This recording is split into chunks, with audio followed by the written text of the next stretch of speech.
Machine Amrit Sarovar పథకం జాతీయ పంచాయతీరాజ్ దినోత్సవం సందర్భంగా ఏప్రిల్ 24, 2022న ఈ కార్యక్రమాన్ని ప్రారంభించారు.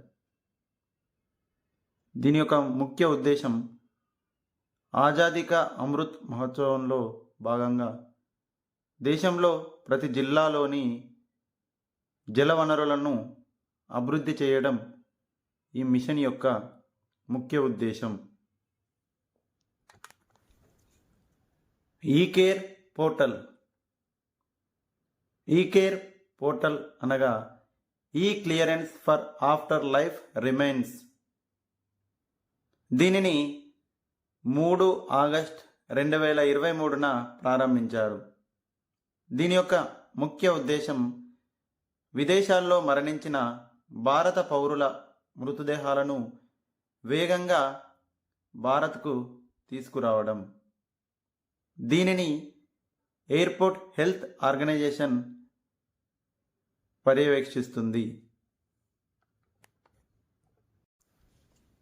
వివాద్ సే విశ్వాస్ 2 పథకం. దీనిని 29 మే 2023న కేంద్ర ప్రభుత్వం ప్రకటించింది. 15 జూలై 2023న దీనిని ప్రారంభించారు. దీని యొక్క లక్ష్యం ప్రభుత్వ సంబంధిత కాంట్రాక్టుల్లో వివాదాలను పరిష్కరించడం.